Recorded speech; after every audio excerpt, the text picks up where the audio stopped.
오늘은 예레미야 5장 20절부터 25절까지 말씀인데, 특별히 22절 어제 구역예배도 잠시 말씀 올렸습니다만, 하나님께서 뭐라고 말씀하시냐면은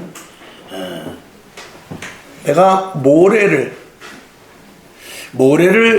경계로 정해놓고 바닷물이 바깥으로 나오지 않게 명령을 했는데, 그 바닷물이 지키더라 그 말이에요. 넘어가지를 않고.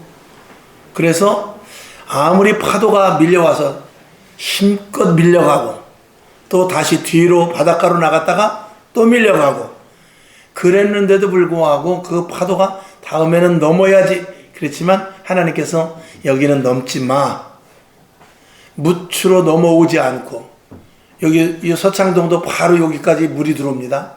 근데 저 물이 물밑이 저 태평양에 있는 정말 인천 앞바다에 있는 물이 끊임없이 계속 들어오게 되면 여기는 금방 잠기게 될 것입니다. 여기서 연안부두가 멀죠.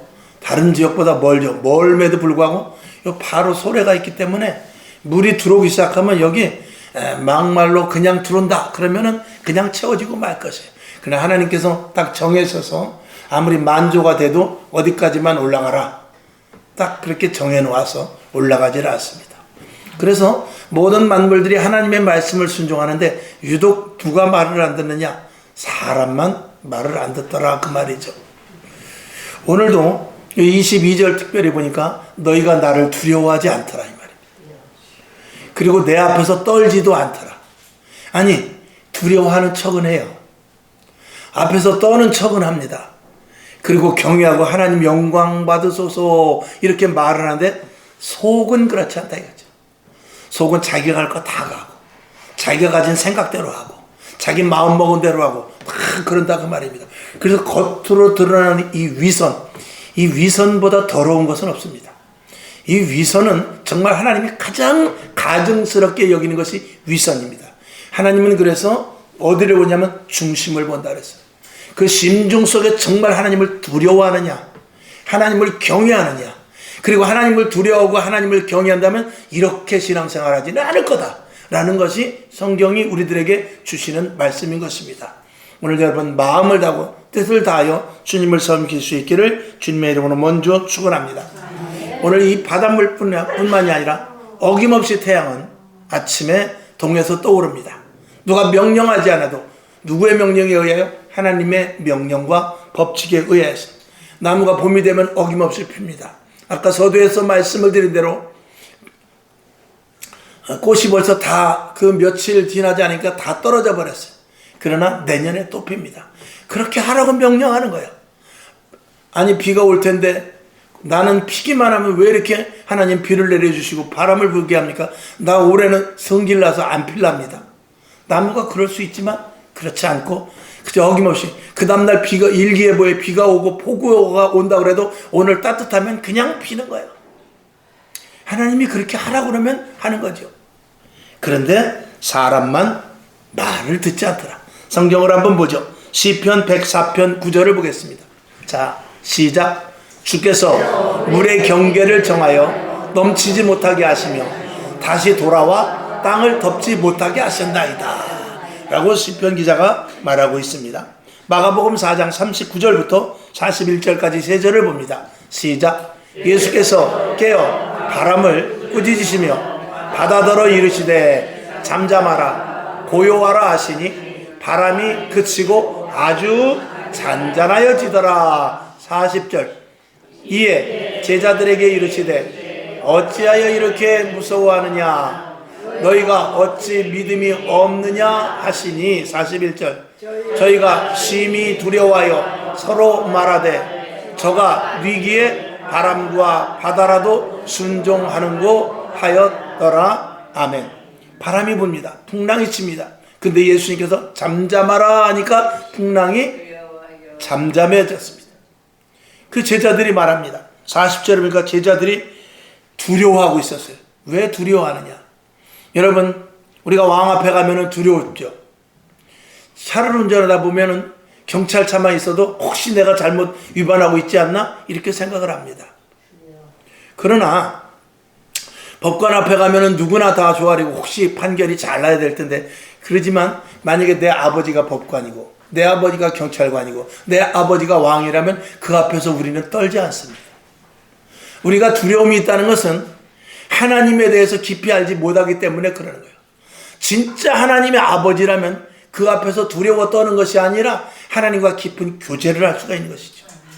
오늘도 2절에 나올 때 기쁨과 즐거움으로 나오는 사람이 있는가 하면 두려워서 나오는 사람이 있습니다. 오늘 또 교회 안 가면 괜히 한 주간 동안 또 쓸데없는 일 생기면 어떡해? 그것은 아직 하나님을 모르기 때문에 그렇죠. 그러나 하나님을 깊이 알고 하나님에 대해서 사랑하는 마음을 가지고 하나님이 내 아버지시다, 그렇게 마음을 갖는 사람들은 오늘도 주님 앞에 나오는 것이 즐겁고 기쁘고 감사하기가 그지없는 것이죠. 오늘 예수님께서 말씀하십니다. 너희들가 왜 두려워하느냐? 바람이 잠잠하는 것을 보고 제자들이 깜짝 놀랍니다. 저가 뉘기에. 제자들은 예수님을 따라다녔지만 예수님이 누구신지 말로는 주는 그리스도시라고 그랬고 말로는 하나님의 아들이시라고 그랬습니다. 그럼에도 불구하고 진짜 하나님의 아들 예수님, 하나님의 아들 곧 그분이 하나님이신 것을 그는 깊이 있게 알지 못했던 것입니다. 바람이 잠잠해졌습니다. 바람이 누구에 의하여서? 예수님의 말씀에 의해서. 바람은 예수님이 누군지 안 것이에요. 근데 제자들은 예수님이 누군지를 몰라. 이게 문제인 것입니다. 오늘 여러분, 세상의 모든 만물들이 하나님이 어느 분인지 알고 하나님의 말씀에다 명령에 순종을 합니다.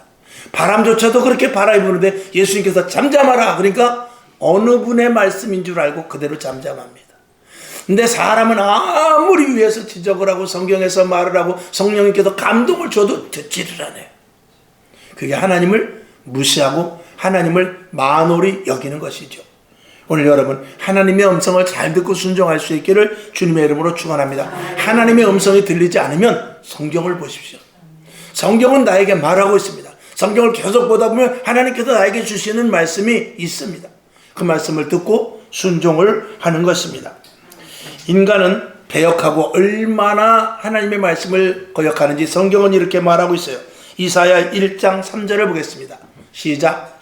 소는 그 임자를 알고 나귀는 주인의 구유를 알건만은 이스라엘은 알지 못하고 나의 백성은 깨닫지 못하는도다 하셨도다. 아멘. 소가 주인을 안다는 거예요. 그리고 나귀가 내가 어느 집에서 자야 되는지 안다는 것입니다. 근데 사람은 제멋대로라 그 말이죠.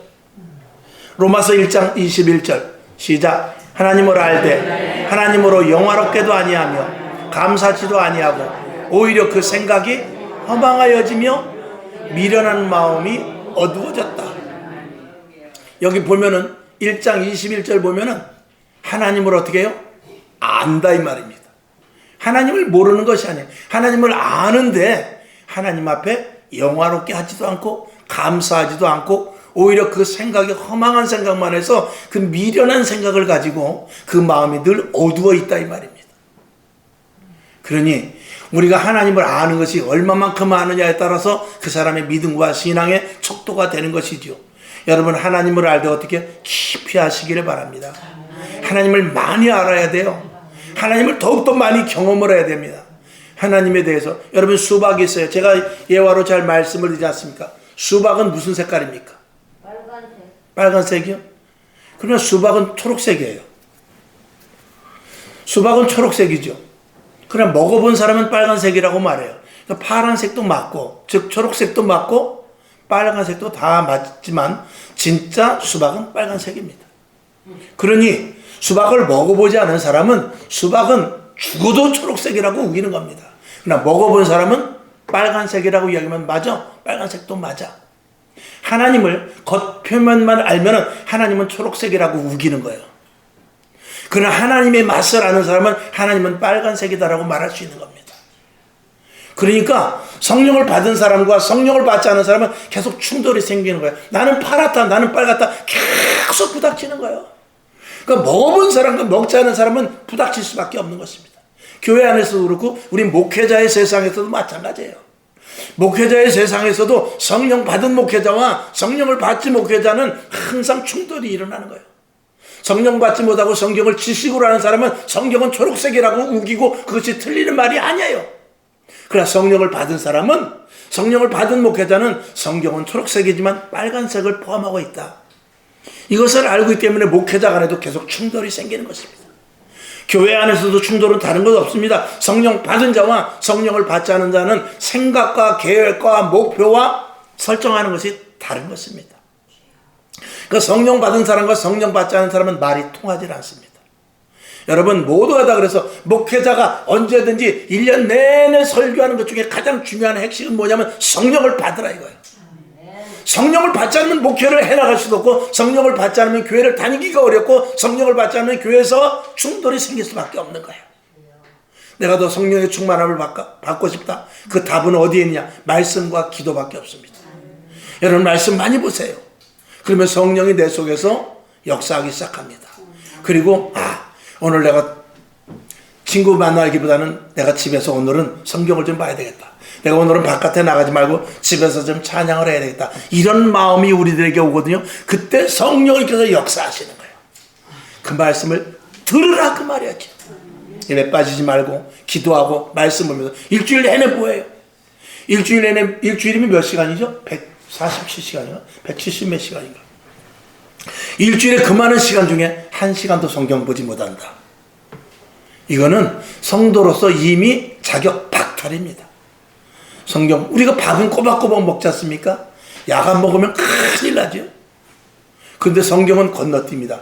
그러니까 육신은 건강한지 모르지만 영은 다 말라 배틀어져서 마치 콩나물 물 안 준 거, 한 열흘 물 안 준 거가 똑같죠. 겉으로는 모릅니다. 그러나 속의 내면을 들어보면 다 파리하게 말라 비틀어져 있다 이 말입니다. 무엇이? 영혼이. 말씀과 기도가 들어가지 않으면 영혼은 말라지게 돼 있어요. 미겨야 될 거 아니에요.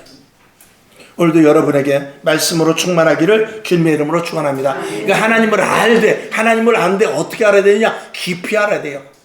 하나님을 알되 초록색으로만 알면 안 되고 하나님 속에 그 빨간색을 맛봐야 된단 말입니다. 껍데기 아무리 먹으면 뭐예요? 물론 차장아찌 같이 만들어가지고 옛날엔 수박 껍데기도 먹었습니다.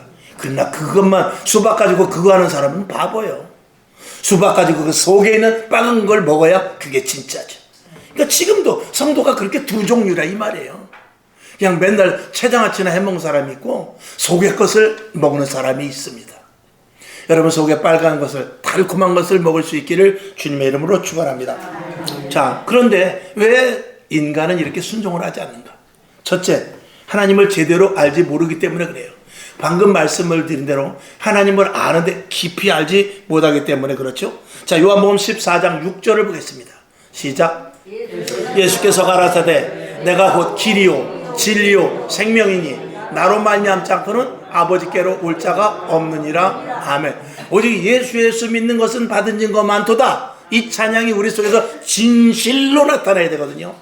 그냥 찬양하는 것이 아니라 진실로 나타나서 그 찬양을 할 때마다 눈물이 나고 그 찬양할 때마다 가슴이 막 뜨거워져야 하는 것입니다. 여러분, 여러분들은 이제 연세를 드셨고 또 그리고 예전의 신앙자들이 많이 계신데 그런 분들은 찬양을 옛날 찬양이 나오면 벌써 이 마음이 벌써 다 감동이 와요.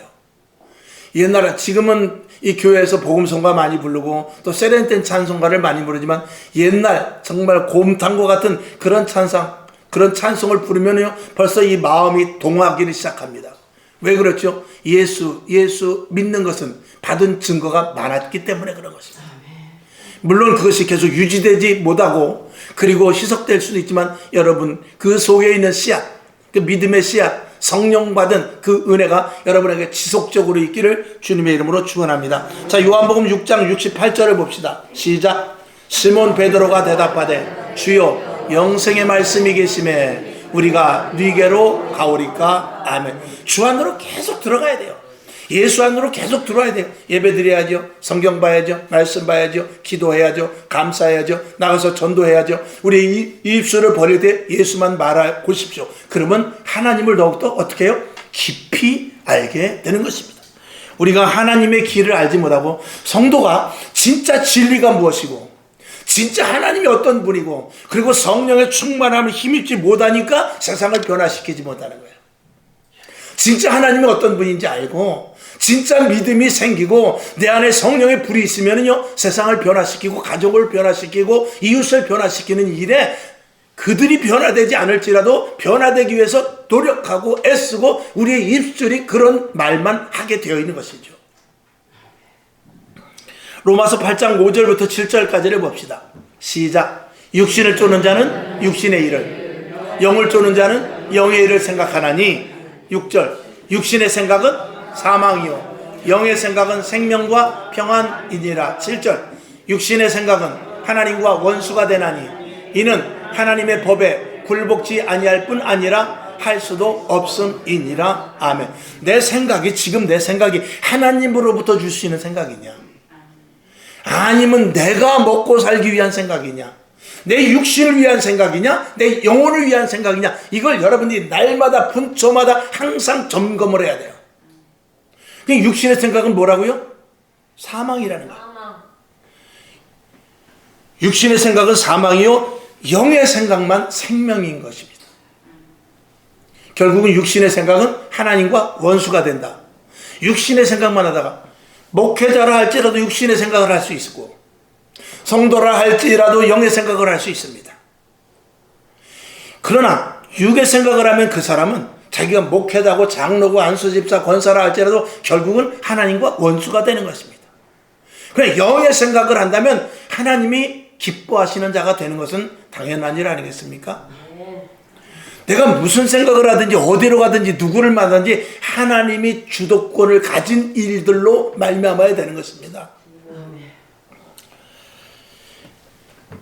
그래서 여러분들이 하나님을 더욱더 깊이 많이 알 수 있기를 주님의 이름으로 축원합니다. 성령의 인도하심을 따라 하나님이 기뻐하시는 일인가 내가 좋아하는 일인가, 이것에 대한 분별력을 여러분들이 분명히 가질 수 있기를 바랍니다. 그 다음에 두 번째는 왜 사람이 하나님의 말씀을 제대로 순종하지 않는가. 두 번째로는 기준을 무너뜨리기 때문에 그렇습니다. 모든 것에는 기준이 있는 것입니다. 여러분, 잘하는 것보다도 지키는 게 더 중요합니다. 무슨 말씀이냐, 남편이 아내가 살림을 잘해, 아니 반찬을 잘해, 밥도 하면 얼마나 맛있게 하는지 몰라. 남편이 일을 열심히 해가지고 바깥에 나가서 직장에 나가서 진급도 하고 월급도 연봉도 막 올라. 그런데 가정을 지키지 못하면 소용없는 거예요. 아내는 아내로서의 가정을 지켜야 될 의무, 다른 남자 만나면 안 되죠. 그건 지키는 게 아니죠. 남자가 돈을 잘 벌고 자식들에게도 잘하고 아내한테도 선물도 사주는데 미쓰리를 만나고 있다면 그거는 가정을 지키는 게 아니에요.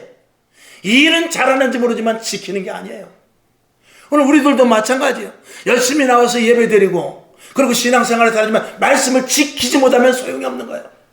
주의 종이 여기서 설교를 그럴듯하게 하고 그리고 나름대로 능력이 있는 것 같지만 그리스도인으로서 성도로서 목회자로서 지켜야 할 부분들을 지키지 못하면 그건 소용이 없는 거예요. 국회의원도 그렇고 대통령도 그렇고 공직자들 모두 마찬가지입니다. 지켜야 될 것을 지키지 않고 권력을 남용하게 되면 그거는 안 되는 것이죠. 아무리 정치를 잘해도, 여러분 시진핑이가 얼마나 정치를 잘합니까? 여러분 중국 가보면은요, 중국 서민들은요 시진핑밖에 몰라요. 시진핑이가 최고라는 거예요. 그래가지고 일반 서민들은요 시진핑이가 여적 당대 자기 주석 중에서 최고라는 거예요. 그러나 여러분 제3자의 눈으로 보니까 어때요? 쳐 죽일 놈 아니에요? 푸틴은 어떻습니까? 푸틴도 지지율이 60% 이상 나와요. 소련에서. 그 밑에 국민들은 다 잘한다라는 거예요. 저 우크라이나 저놈이 못했지. 그러나 제3자 우리가 볼 때 어때요? 죽일 놈 아니에요? 여러분 우리나라 공직자들도 마찬가지입니다. 우리가 볼 때 잘한다고 해도 외부에서 볼 때 어떤지를 우리는 알아야 돼요. 나도 마찬가지입니다. 나는 지금 잘하고 있을지 모르지만 제3자가 나를 볼 때, 아니 하나님이 나를 볼 때 정말로 신앙생활 잘하고 있는지, 내가 잘났다고 아무리 소리쳐봐야 소용없어요. 내가 지켜야 될 것, 내 자리, 내 위치, 나의 직무를 감당하지 못하면 아무런 의미가 없는 것이죠. 그러니까 목회자가 아무리 목회를 잘하고 교회 부흥된다 할지라도 성도들을 데리고 지옥 간다면 그건 소용없는 거예요. 공직자들이, 고위 공무원들이 또 대통령이라 할지라도 정말 정치를 잘하는 것 같은데 나라를 팔아먹는다면 소용없는 것입니다. 국회의원이라고 해가지고 다리도 놔주고 그런데 자기 뒷주머니로 많이 챙긴다. 그건 소용없는 것이죠. 다리를 건설한다고 100억을 받아가지고 50억을 자기가 끌고 간다면 그거는 안 되는 거죠. 국회의원이면 국회의원에 지켜야 될 것을 지키면서 해야 되는 것입니다. 성도는 그리스도인으로서 성결하고 거룩하고 정결하며 착한 행실을 보여줄 수 있어야 돼요. 그리고 변화된 모습으로서의 항상 그 모습을 갖추고 있어야 됩니다. 그러니까 내가 교인이야, 성도야, 하나님께 은혜를 받아서 참아야지. 근데 참지 않고 조금 참다가 성질이라도 확 그냥 성질을 내버리면 그 성도로서의 가치는 무너져 버려요. 왜? 지키지 못했기 때문에. 내가 예수 믿었고 이제 은혜 받았기 때문에 성경 말씀에 이렇게 써 있으니까 이렇게 살아야 되겠다고 살다가 가만히 보니까 돈 생기는 일이야. 요거 좀 괜찮은데, 우리 집이 괜찮을 것 같아. 우리 회사가 괜찮을 것 같아. 그래가지고 살짝 편법을 한다면 그걸 지키지 못했기 때문에 그 사람은 성도로서 가치는 한 번에 박살이 나고 마는 거예요. 친구 간에도 마찬가지입니다. 10년 친구, 20년 친구, 불알 친구라 할지라도 나의 유익 때문에 친구를 살짝 한 번만 배신하면 그 지킨 모든 것들은 다 무너져 버리고 마는 거예요. 여러분 지금 오늘도 이 자리에 나와 있지만 여러분의 신앙이 언제 와르르 지키지 못하고 무너질지 모르는 거예요. 그래서 사도 바울은 이렇게 말합니다. 항상 기뻐하라. 쉬지 말고 기도하라. 범사에 감사하라. 이것을 항상 우리 속에 넣고 있으라는 것입니다. 그래서 자든지 깨든지 항상 말씀을 내 안에 넣고, 그리고 성령의 인도하심을 받아 성령의 인도하심을 따르고, 그리고 조금 힘들고 어려움 나와서 기도하고, 그리고 가끔 힘들고 어렵고 답답한 일이 생겨도 감사하고, 이런 것들이 우리 속에 항상 축적되고 배어있으면 여러분 우리가 공든탑을 10년을 쌓아나왔어도요 한 번에 무너지는 거예요. 부부간의 관계도요 20년 동안 금술이 좋고 애를 다 키워놨어도 하루아침에 그 작은 치약 한 번 잘못 짠 것 때문에 이혼하는 거예요. 신발 한 번 잘못 벗어놓은 것 때문에 이혼한다 이 말이에요. 그런 것에 무너지지 말라 이것입니다. 신앙도 마찬가지예요. 여러분 조그만 거 하나 때문에 교회를 떠나는 거예요. 작은 거 하나 때문에 하나님을 멀리하는 거예요. 조그만 돈 몇 푼 때문에 주님과 등지게 되는 이런 일들이 생길 수 있는데 여러분 신앙 잘 지켜야 돼요. 마귀는 작은 틈이라도, 뱀이 어떻습니까? 뱀은 대가리만 들어오면 다 들어오는 거예요. 뱀은 우리 속에 들어서 조금만 틈이 생기면 뱀이 대가리를 밀어넣는 거예요. 그리고 우리 속에 들어와서 완전히 휘집어 버려가지고 내 자신을 무너뜨려 버리는 것입니다. 마지막 때는 이런 것들을 굉장히 조심해야 돼요. 점점 마귀는 첨예해져 갑니다. 마귀는 점점 더 그들의 때가 얼마 남지 않았기 때문에 더 간교하게 나온다는 말씀이죠. 로마서 12장 2절을 봅시다. 시작. 너희는 이 세대를 본받지 말고 오직 마음을 새롭게 함으로 변화를 받아 하나님의 선하시고 기뻐하시고 온전한 뜻이 무엇인지 분별하도록 해라. 아멘. 여러분 세상이 어떻든지 저떻든지 일제시대 때도 예수를 끝까지 믿고 지켰어요. 전쟁이 일어나서 공산당들이 내려와가지고 믿는 자들을 다 잡아 죽일 때 하나님 왜 내 때에 이런 일이 생겨납니까? 그러지 않고 끝까지 믿음을 고수했습니다. 지금도 뭐 정권이 어쩌고 저쩌고 해서 힘들고 어렵지만 우리는 그걸 받아들여야 돼요. 할 수 없어요. 그제 어떤 분이 집을 하나 사는데 집을 뭐 살 수가 없대요. 집을 살려면은 왜 사는지 가계약서를 뭘 하나 써서 그거를 일단 계약서, 진짜 계약서가 아니라 가짜 계약서를 써가지고 구청에다가 신고를 해야 돼요. 그럼 구청에다 신고를 하면 보름 만에 허가가 나옵니다. 예를 들어서 집을 사도 된다는 허가가 나와야 살 수 있는 거예요. 그러면 그 허가를 받기 위해서는 내가 돈이 어디서 났는지, 그 돈의 출처가 어딘지, 세금을 잘 냈는지 그거를 완전히 증빙 서류를 가지고 가야 되고, 그 안에서 얼마만큼 살 것인지는 가족 상황 증명서까지 주민등록 등본까지 다 띄어서 보여주고 우리 식구 이렇게 살 것이다 해야 보름 만에 허가가 나와요. 그러면 그때 계약을 하는 거예요. 만약에 그거 없이 계약해가지고 잘못됐으면 그 얼마든지 허가를 그 계약이 취소될 수도 있는 게 지금 시대예요. 집을 살 수가 없어요. 그러나 그렇다고 해서 여러분 어떡할까요? 집 안 사요? 그래도 돈 벌어서 사야 돼요. 정당하게 돈 벌어서 사야 됩니다. 편법하지 말고 정당하게 돈 벌어서 그래도 집을 사야죠. 또 자동차 사야죠. 지금 작년보다 올해 자동차로 말미암아서 자동차도 지금 갖고 가면은 그 돈 빌려주거든요. 자동차로 돈 빌리는 비율이 작년보다 150%가 늘었어요. 150%가 늘어, 뭐 45만 대가 지금 다 잡혀있대. 왜? 돈이 없으니까 어디서 돈이 안 나, 대출을 할 수가 없으니까. 그러니까 차로 하는 거죠. 그렇다고 해서 포기하고 낭망하고 좌절하고 세상 못 살겠다고 한강으로 가면 큰일 나는 거예요. 그럴수록 그 삶 가운데 지혜를 누리고, 여러분 홍해가 앞에 있어도 하나님은 지팡이 하나로 가를 수 있는 능력이 있는 분이에요. 내 앞에 여리고성과 같이 이건 도저히 답이 없다, 이건 끝장이구나 할지라도 하나님 앞에 다가갈 때 하나님께서는 더욱더 그 일을 통해서 하실 일이 있다는 것입니다.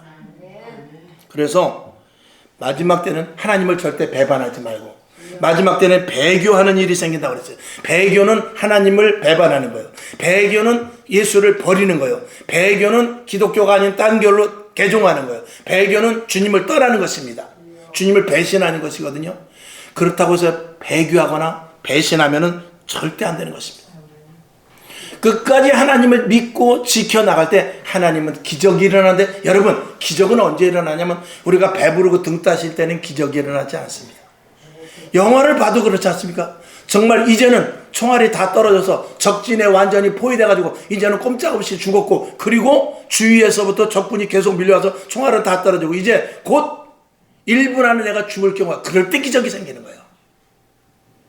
갑자기 위에서부터 헬리콥터가 전투기가 나와가지고 적군들을 다 죽이고 구출하는 그런 영화들 보잖아요. 평온할 때는 기적이 일어나지 않습니다. 기적은 언제 일어나요? 위기 때 일어나는 거예요. 힘들고 어렵고 답답하고 살 길이 없고 이제는 죽을 수밖에 없고 이제는 끝장이구나 할 때, 그때 기적이 일어나는 거예요. 그러니까 지금 힘들고 어려운 일이 나에게 생겼을 때 오히려 하나님이 일하실 때구나, 이렇게 생각하는 것이 지금 우리의 모습이에요. 그러니까 여러분 힘든 일이 생길 수 있어요. 답답한 일이 생길 수 있어요. 그리고 또 지금보다 정말 엉뚱하게 마치 새가 그물에 걸린 같이 멀쩡한 길을 가다 함정에 빠져서 올무에 빠져서 깊은 수렁에서 다시는 나올 수 없는 그런 일이 생길 수 있지만 기적은 언제? 그럴 때 일어나는 거예요. 여러분 세상이 어떻게 돌아가는 것과 관계없어요. 유태인들이 600만 명이 히틀러에게 죽었어요. 그 600만 명이 죽은 가운데 내가 들어갈 수도 있었지만 나는 오늘 이 시대에 살면 이 시대는 그때보다 나은 거예요. 그러니 지금 뭐 해야 되죠? 전도해야죠. 지금 뭐 해야죠? 기도해야죠. 지금 뭐 해야죠? 더 나와서 예배드려야죠. 지금 뭐 해야 되죠? 더 하늘 하나님 앞에 소망을 바라고, 하나님 내 직장, 사업장, 가정, 자녀들을 하나님 돌봐 주시옵소서 하고 더 기도할 때가 지금 바로 이때인 줄로 믿습니다. 여러분 절대 소망은 끊어버리면 안 됩니다. 소망이라는 것은 이미 소망 속에 소망이 있는 것입니다. 여러분이 소망을 가질 때 소망이라는 글자가 완성이 되는 것입니다. 믿음이라는 것은 여러분이 믿음이 있을 때, 그래서 의인은 믿음으로 말미암아 살고 믿음으로 믿음에 이르게 한다고 그랬어요. 그러니까 믿음을 가진 자들은 믿음의 결과를 보게 되는 것입니다.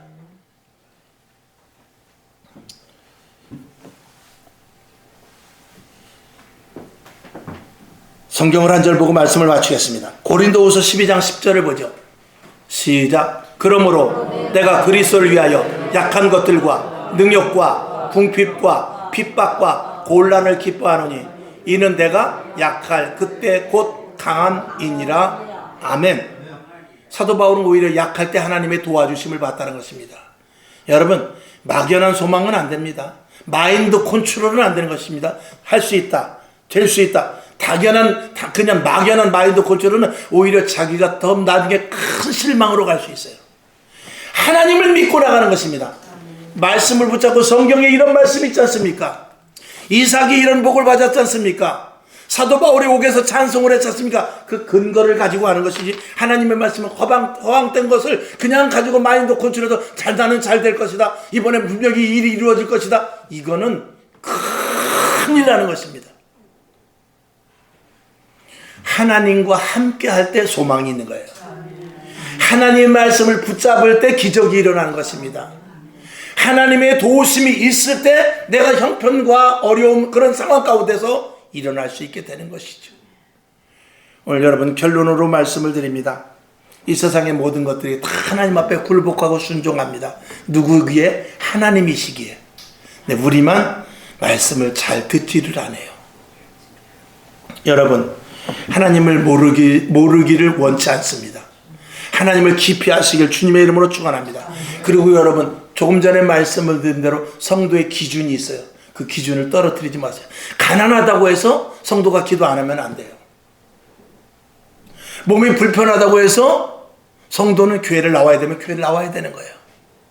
그런 나름대로 그리스도인으로서 가치가 있는 거예요. 속상하다고 기도 안 하고, 열받는다고 예배 안 오고, 또 그리고 뭐가 좀 안 맞는다고 교회를 떠나고, 이거는 성도의 기준을 다 깎아버리는 거예요. 그곳에서는 하나님이 절대 일하시지 않습니다. 본분을 지키라 그 말이죠. 그리고 절대 어떤 일이 있다 할지라도 하나님을 원망하지 마십시오. 하나님은 하나님의 뜻과 섭리가 있어요. 배교하지 말라 그 말입니다. 이제 마지막 때는 배교하는 일이 굉장히 많이 일어날 것을 성경은 말하고 있어요. 다 주님을 떠난다는 거예요. 다. 그때 누가 남느냐? 여러분, 내가 남아야 돼요. 여러분, 여기 남으신 사람은 여러분이에요. 여러분, 마지막 최후 순간 주님이 오시는 그날까지 변찮는 믿음을 가질 수 있기를 주님의 이름으로 축원합니다.